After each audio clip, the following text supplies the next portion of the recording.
Hey everybody, welcome back to our 52 weeks of personal injury video series. Today is week number 50 and we're going to talk about what are the differences between a regular car wreck and a car wreck where you're hit by a drunk driver.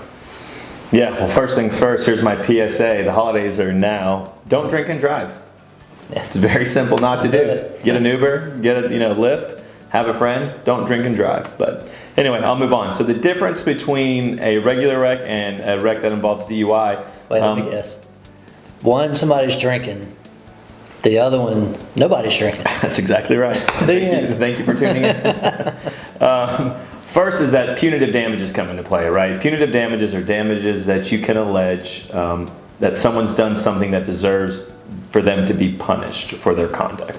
So driving drunk is, society thinks or knows that that's such a bad thing to do that the law allows you to bring those punishment damages against the driver. So that's the first thing that's different. The second thing that's different is not only could you potentially have a case against the person who was driving and caused the wreck, but you could also have a claim or cause of action against a bar or a restaurant for serving that person, which is called a dram shop kind of cause of action. So let's rewind to the punitives a little bit, because one thing that a lot of people don't know is you don't necessarily have to be hurt real bad to get punitive damages, at least in a car wreck scenario, because if they cause property damage to your vehicle, punitive damages are available there as well. Exactly. Because it's not money to compensate you, it's money that is designed to punish the wrongdoer.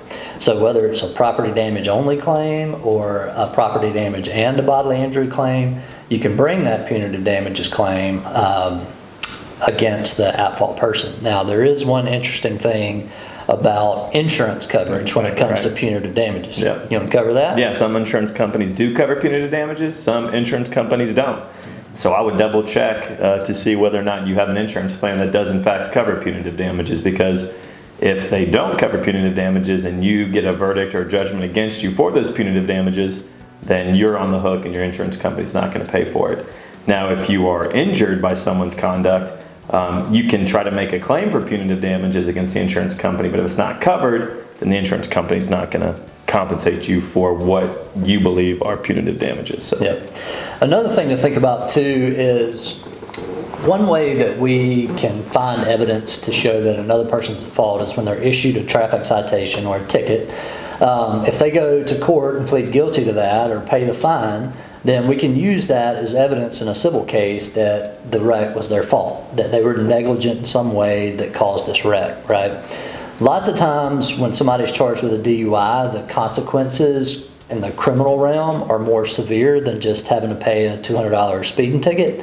So they'll go out and hire a lawyer to defend them in the DUI case. And a lot of times that lawyer's job is not necessarily to get that person off, but to get the charges reduced, right? So they may plead guilty to something less, like less safe driving or something along those lines. Reckless driving or something, right? Yeah, where it's not necessarily a DUI. So that doesn't always give us a guilty plea that we would need to be able to use in the civil case to prove the drunk driving aspect of it. So it's going to be extra important in DUI cases. Now, good lawyers should do this in every case, but especially in DUI cases, you want to use all of the tools that you have available to you to your advantage, such as open records request. And that might mean getting body cam videos or dash cam videos.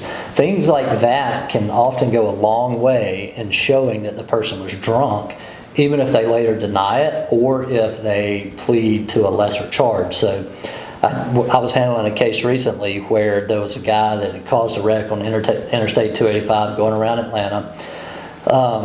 And the police report didn't say anything about DUI or drinking or anything like that.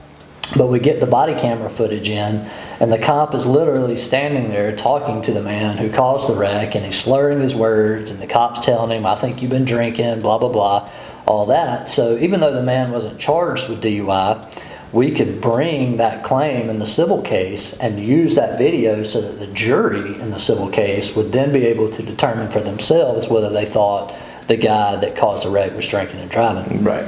So let's talk about dram shop a little bit. These are really difficult cases.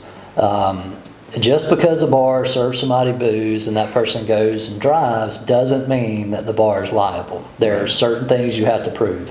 Probably the most difficult aspect of a dram shop case to prove is that, number one, the person was visibly intoxicated. The bar, the restaurant, or whatever should have known they shouldn't be driving.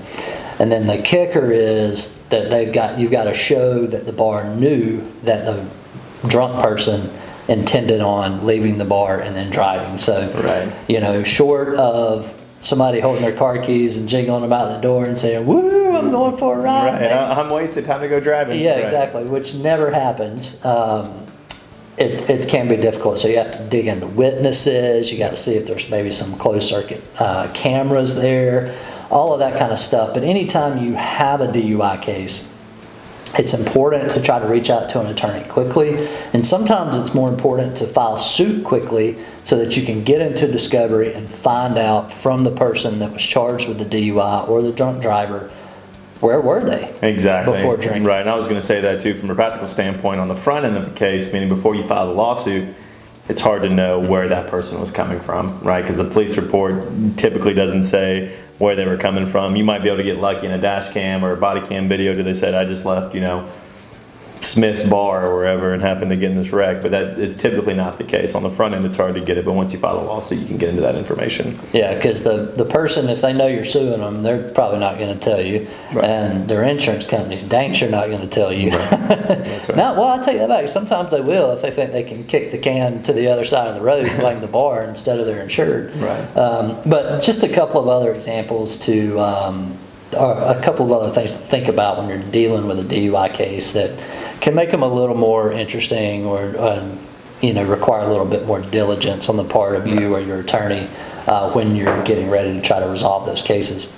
Yeah. So, with punitive damages, I was going to say another thing to think about is if it's a pure punitive damages case because of a DUI, you are more likely to have to pay taxes on that money.